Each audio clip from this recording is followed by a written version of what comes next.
अस्सलाम वालेकुम वरहमतुल्लाहि वबरकातुहू। प्यारे बच्चों, आज का हमारा टॉपिक है parallel lines and pairs of angles.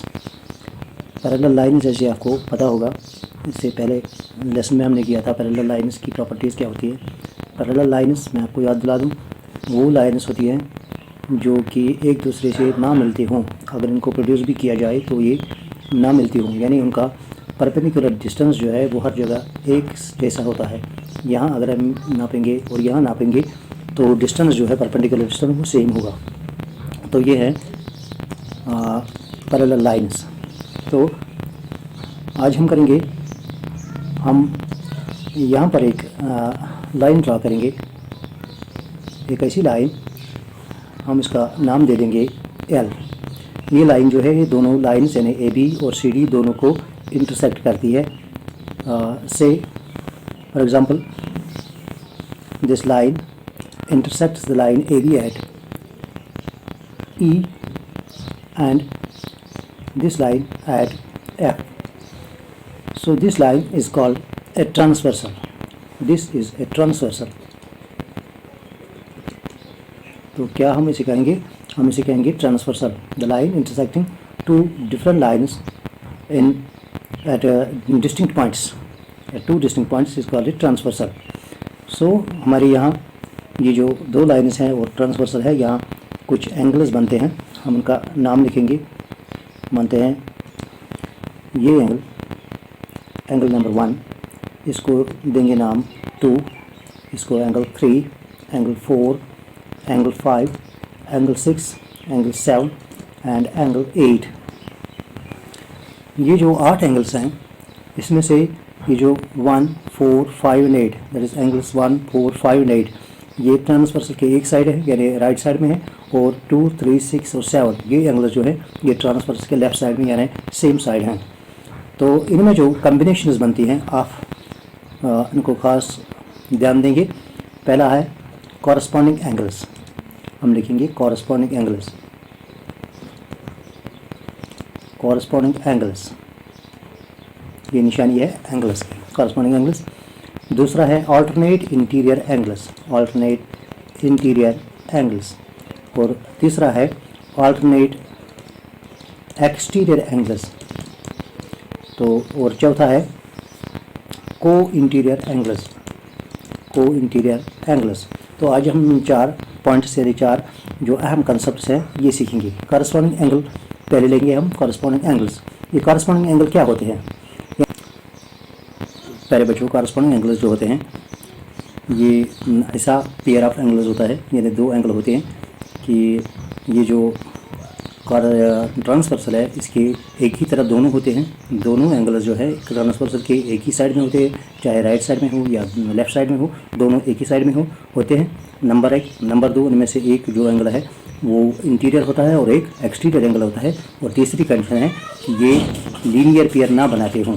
तो इस सूरत में हम कहेंगे 1 and 5, angle 1 and angle 5, these are corresponding angles. Because if you see angle 1 और एंगल 5 जो है, एंगल 1 और एंगल 5, एक इनमें है इंटीरियर एंगल, ये है इंटीरियर एंगल, और ये है एक्सटीरियर एंगल, यानी ये इंटीरियर ये एक्सटीरियर। ठीक, दूसरी कंडीशन है कि ये ट्रांसवर्सल के एक ही साइड में है यानी राइट साइड में दोनों हैं। और तीसरी कंडीशन है जो इसकी है कि ये लीनियर पेयर नहीं बनाते हैं। अगर हम एंगल 1 एंड एंगल 4 की बात करें तो एंगल 1 एंड एंगल 4 इनमें से भी एक एक्सटीरियर है एक इंटीरियर है, मगर एक बुनियादी कंडीशन जो है कॉरस्पॉन्डिंग एंगल्स की कि ये लीनियर पेयर ना बनाते हो, मगर ये यहाँ लीनियर पेयर बनाते हैं। एंगल 1 एंड एंगल 4 इनका सम जो है 180 है, इसलिए कहते हैं कि angle 1 and angle 4 these are not corresponding angles. तो चलिए हम मजीद कॉरस्पॉन्डिंग एंगल्स यहाँ कौन कौन से हैं ये पता करेंगे। एंगल 1 एंड एंगल 5 ये तो हो गया। दूसरा बनता है angle 4 and angle 8, angle 4 and angle 8, these are corresponding angles. ठीक, यहाँ पर इस साइड में बनते हैं angle 2 and angle 6, angle 2 and angle 6, these are corresponding angles, this and this. और यहाँ 3 और 7, एंगल 3 एंड एंगल 7, ये भी कॉरस्पॉन्डिंग एंगल्स हैं। ठीक, ये तो हो गए कॉरस्पॉन्डिंग एंगल्स। अब हम बात करेंगे ऑल्टरनेट इंटीरियर एंगल्स, यानी क्या होते हैं ये अल्टरनेट इंटीरियर एंगल्स। यहाँ पर देखिए आप, अल्टरनेट का मतलब एक ट्रांसवर्सल के इस तरफ होगा, एक ट्रांसवर्सल के इस तरफ होगा, यानी एक इस साइड में आएगा और एक है जो इस साइड में एंगल्स आते हैं 1 4 5 8, यही पेयर बनेगा। मगर दोनों इंटीरियर होते हैं, यानी अल्टरनेट इंटीरियर एंगल्स, यानी दोनों एंगल जो होंगे वो इंटीरियर होंगे, यानी ये 3 and 4, 3 and 5, 3 and 6 नहीं, 3 and 5, 3 and 4, 3 and 5 and 6, ये कॉम्बिनेशन हो सकती है। मगर एक बुनियादी कंडीशन है कि ये भी लीनियर पेयर ना बनाते हूँ। अगर ये एक ट्रांसवर्सल के एक साइड एक होता है, दूसरी साइड दूसरा होता है, मगर बुनियादी कंडीशन जो है कि ये लीनियर पेयर ना बनाते हूँ। तो कौन सा एंगल ऐसा है पेयर कि जो लीनियर पेयर नहीं बनाता है मगर ट्रांसवर्सल के एक साइड होता है और दूसरी साइड है, तो कौन सा है? Alternate interior angles. Alternate interior angle बनता है angle 3 and angle 5, angle 3 and angle 5, क्योंकि एक तो ये अल्टरनेट है, यानी एक ट्रांसवर्सल के लेफ्ट साइड में है और एक ट्रांसवर्सल के राइट साइड में है। एंगल 3 यहाँ है, एंगल 5 यहाँ है, तो अल्टरनेट है, इंटीरियर है, दोनों इंटीरियर ही है, क्योंकि इनमें से कोई भी एक्सटीरियर एंगल नहीं है। एक्सटीरियर तो 1 2 7 एंड 8 है, ये इंटीरियर एंगल ही है। तो अल्टरनेट इंटीरियर एंगल्स यहाँ पर बनते हैं 6 एंड 4, ये भी अल्टरनेट इंटीरियर एंगल्स हैं। तो नेक्स्ट हम करते हैं अल्टरनेट एक्सटीरियर एंगल। अल्टरनेट का मतलब आप समझ गए होंगे, अल्टरनेट का मतलब ट्रांसवर्सल के एक साइड होता है और दूसरा एंगल जो है वो ट्रांसवर्सल के दूसरी साइड होता है, exterior angles. But alternate exterior angles जो हैं ये होते हैं angle 7 and angle 1, angle 7 and angle 1, angle 7 and angle 1, these are alternate exterior angles. Alternate क्योंकि ये एक ट्रांसवर्सल के लेफ्ट साइड में है और दूसरा है एंगल 1 ये ट्रांसवर्सल के राइट साइड में है।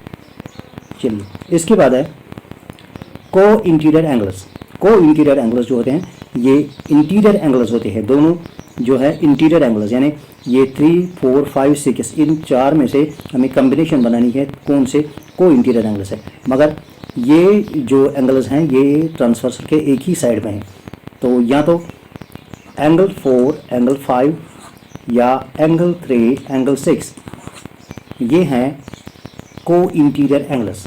Angle 4 angle 6, angle 3 angle 4 angle 5 and angle 3 angle 6, these are co interior angles. ठीक, को इंटीरियर एंगल्स। चलिए अब अगला हम करते हैं इनकी प्रॉपर्टीज़ क्या होती है। इनकी प्रॉपर्टीज़ में हम जाने से पहले हम ये कहना चाहेंगे कि ये जो पैरेलल लाइन्स होती हैं, if the lines are parallel, if the lines are parallel, जब ये लाइन्स पैरेलल होती हैं, यानी दो लाइन्स जब पैरेलल होती है और उनके ऊपर एक ट्रांसवर्सल होता है, तो कॉरस्पॉन्डिंग एंगल जो भी होते हैं वो इक्वल होते हैं और corresponding angles are equal when the lines are parallel. Similarly alternate interior angles are equal, alternate interior angles are equal, alternate exterior angles are equal, alternate exterior angles are equal, and co-interior angles their sum is 180. That is these two sum of these two angles, angle 4 plus angle 5 are angle 3 and angle 6. These angles their sum is 180. Co-interior angles their sum is 180. तो इसका आगे क्या use है हम देखेंगे। ये यहाँ पर करेंगे हम, एक ये लाइन है, एक ये वाली लाइन है, तो ये ट्रांसवर्सल है। मान लेते हैं कि ये एंगल लाइन ए है, लाइन बी है और ये है ट्रांसवर्सल। तो यहाँ खाली एक एंगल दिया हुआ है, चलिए ये मानते हैं ये 60 डिग्री के बराबर है। तो बाकी जो एंगल्स हैं ये हमें पता करने हैं। ठीक, ये देखिए, क्योंकि ये एंगल 60 है तो यहाँ जो एंगल होगा यहाँ ये 120 के बराबर होगा। आपको पता है क्यों? क्योंकि this angle plus this angle is equal to 180, that is linear pair. ये बनाते हैं लीनियर पेयर, ये दो बनाते हैं लीनियर पेयर। तो ये अगर ये 60 के बराबर है तो ये होगा 120 के बराबर, क्योंकि ये लीनियर पेयर बनाते हैं। सीधी सी बात है। अगला हम करेंगे, ये 120 है तो ये भी 120 होगा। क्यों? क्योंकि ये वर्टिकली अपोजिट एंगल्स हैं। इससे पहले हम थोड़ा भूल गए हैं, वर्टिकली अपोजिट एंगल्स, ये भी एंगल्स हैं, यानी अगर दो लाइन्स इंटरसेक्ट करते हैं तो ये जो एंगल्स हैं अपोजिट में, इनको कहते हैं वर्टिकली अपोजिट एंगल्स। तो ये वर्टिकली अपोजिट एंगल्स बराबर हैं, ठीक। तो ये वाला 60 है तो ये कितना 120 होगा, ये 120 है तो ये भी 120 होगा, ठीक। अगर ये 120 है तो ये कितना होगा, इसके अपोजिट में है ये भी 60 के बराबर। अगर ये 60 होगा तो ये कितना होगा, तो ये भी 60 के बराबर होगा, क्योंकि ये अल्टरनेट इंटीरियर एंगल्स है, ये वाला और ये वाला अल्टरनेट एंगल्स है। या हम ऐसे करेंगे 120 ये है तो ये कितना होगा, क्योंकि ये को इंटीरियर एंगल्स है तो ये 120 प्लस 60 हो गया 180, इनका सम 180 होता है, तो ये 60 के बराबर। अगर ये 60 तो ये भी 60, अगर ये 60 तो ये कितना, ये 120, क्योंकि यहाँ पर ये देखेंगे ये 120 है, ये भी 120 होगा, क्योंकि ये कॉरस्पॉन्डिंग एंगल्स है, कॉरस्पॉन्डिंग एंगल्स आर इक्वल। मैं लाइन नज़र पा लूँ तो 120 ये है तो ये भी 120 है, ठीक। तो ऐसा इस्तेमाल होता है इन पेयर्स ऑफ एंगल्स का।